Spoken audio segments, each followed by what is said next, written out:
So hello guys, आज हम जानने वाले हैं लैंग्वेज HTML के बारे में। तो HTML क्या है? HTML लैंग्वेज है। HTML लैंग्वेज एक कंप्यूटर लैंग्वेज जिससे आप वेबसाइट वगैरह बना सकते हैं। तो अब हम इसके बेसिक जानते हैं। तो HTML आप शुरू में लिखिए।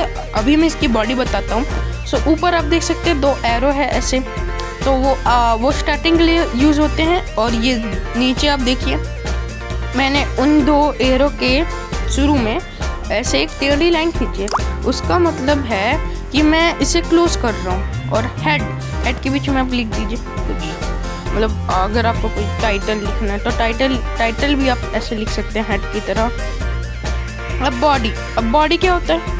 अगर आपको कोई कोड लिखना है तो आप बॉडी के अंदर लिखिए, नहीं तो वो वर्क नहीं करता, वो वर्क ही नहीं करेगा। सो आप बॉडी के अंदर कोड लिखिए जो भी। अभी मैं एक एग्जांपल देता हूँ। एग्जांपल के रूप में मैं एक पी लेता हूँ। पी एक कोड है। सो अभी मैं उसके बारे में बताता हूँ। सो ये नीचे मैंने बॉडी के बारे में थोड़ा लिखा है, आप समझ लीजिए इसे। देन इसकी डेफिनेशन अभी मैं बताता हूँ। तो ये डेफिनेशन, देन पी। तो पी जो होता है, अगर आपको पैराग्राफ में कुछ लिखना है तो इसलिए यूज़ होता है।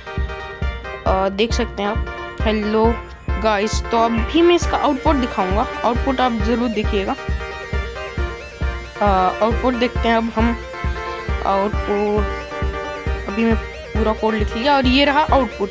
हेलो गाइस आ गया, देख सकते हैं आप। अब नाउ आगे अब हम देखते हैं आगे H1 भी एक एग्जांपल के तौर पे मैंने लिया है। तो H1 भी एक कोड है, उसमें हम लिख सकते हैं मतलब पैराग्राफ की हेडिंग के लिए आप इसे यूज़ कर सकते हैं।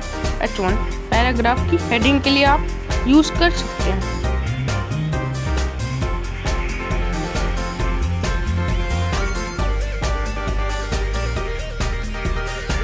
अब आगे देखते हैं। तो मैंने ये पूरा कोड लिख लिया।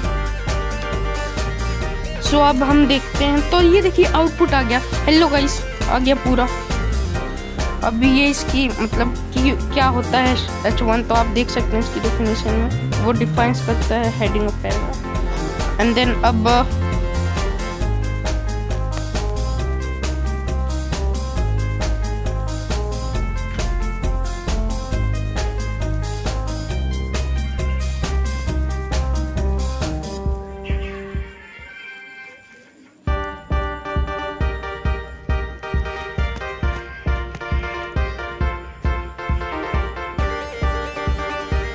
सो अब मैं कुछ डिफरेंट कोड्स बताने वाला हूँ आपको, तो अब देखते जाइए। सो पी के बारे में तो मैं बता चुका हूँ, अब जानते ये वो पैराग्राफ में यूज़ होता है ना। सो अभी मैं यो लिखता हूँ, उसके बीच में आउटपुट फिर से दिखा रहा हूँ, अगर समझ में नहीं आया हो तो देख लीजिए। अब हम बढ़ते हैं H1 और H2। मतलब H1 बस नहीं होता, H2 भी होता है, और ये होते हैं H6 तक, H1 to H6 तक। अब कुछ डिफरेंट कोड्स बताते हैं और देखते जाइए अब। सो अभी हम स्टार्ट करते हैं। 3, 2, 1 गो। सो H1 अभी लिखेंगे तो मतलब इजी होगा समझने में। सो अभी मैं इसको पूरा लिख लेता हूँ, फिर बीच में इसके मैं लिखता हूँ एग्जाम्पल के तौर पे।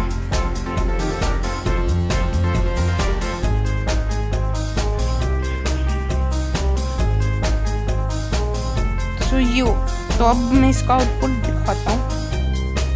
देखिए आउटपुट। सो आउटपुट में यू बड़ा है, तो ऑब्वियसली ये हेडिंग के लिए यूज होता है। अब H2, अब हम H2 के बारे में बात करते हैं। सो H2, अब हम H2 लिखते हैं। H2 लिखा। अभी इसके पीछे लिखेंगे, अगर आप उसके आगे लिखेंगे तो वर्क ही नहीं करेगा, इसलिए उसके वो जो लाइन है उसके पीछे लिखिए। सो H2, अब इसके बीच में मैं ये लिखूंगा। अब देखिए थोड़ा छोटा हो गया। अब मैं H6 लिखूंगा सबसे, मतलब H6 के बाद में नहीं है, मैं तो अभी H6 तक ही जानता हूँ। आई थिंक नहीं है, S6 के बाद में नहीं है, नहीं तो कुछ ज़्यादा ही छोटा हो जाएगा क्योंकि S6 है ही, हो ही इतना छोटा जाता है। देखिए